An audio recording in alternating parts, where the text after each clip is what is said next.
হে ভক্তজন, আজ আমরা শুনব ভগবান শ্রীকৃষ্ণের সেই চিরন্তন বাণী, যা যুগে যুগে মানব জাতিকে সত্য, ধর্ম আর ভক্তির পথে চলার শক্তি দিয়েছে। এই বাণী আর কিছু নয়, শ্রীমদ্ ভাগবত গীতা।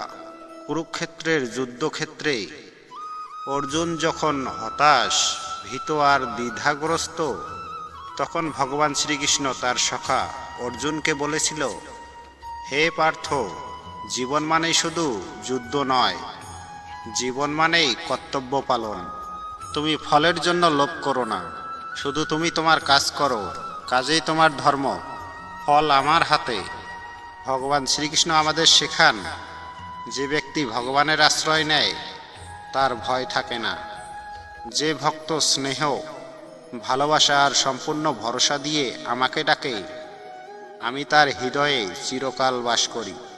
ভগবান শ্রীকৃষ্ণ আরও বলেছেন, হে অর্জুন, তুমি আমাকে স্মরণ করো, আমাকে ভজো, আমাকে পূজা করো আর আমাকে প্রণাম করো।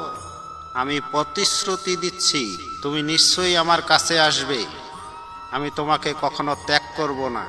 হে শ্রোতা, এই পৃথিবীতে ধন, মন, যশ সবই ক্ষণস্থায়ী, কিন্তু কৃষ্ণের ভক্তি, কৃষ্ণের নাম, এটাই আমাদের চিরন্তন আশ্রয়।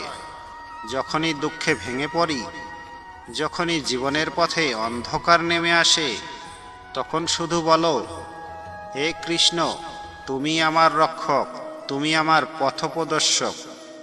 ভগবান শ্রীকৃষ্ণ আরও বলেন, যে যেভাবে আমাকে ভজে, আমি তাকে সেভাবেই অনুগ্রহ করি। আমি সবার হৃদয়ে আছি। আমার ভক্ত যদি একবার আন্তরিকভাবে গোবিন্দ বলে ডাকে, আমি ছুটে যাই তার কাছে।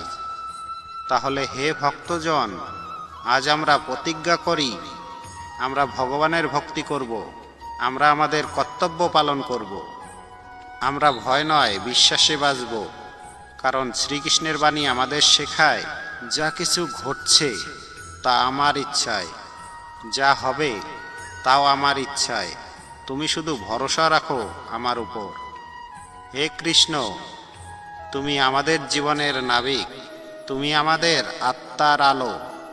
তোমার বাণী শুনে আমরা যেন সব দুঃখ ভুলে যাই, আর তোমার প্রেমে ভরে উঠুক আমাদের প্রতিটি মুহূর্ত। জয় শ্রীকৃষ্ণ। হরে কৃষ্ণ হরে কৃষ্ণ, কৃষ্ণ কৃষ্ণ হরে হরে, হরে রাম রাম রাম হরে হরে। হে ভক্তজন, আমাদের এই ভিডিও যদি ভালো লাগে, লাইক, শেয়ার, সাবস্ক্রাইব করতে ভুলবেন না।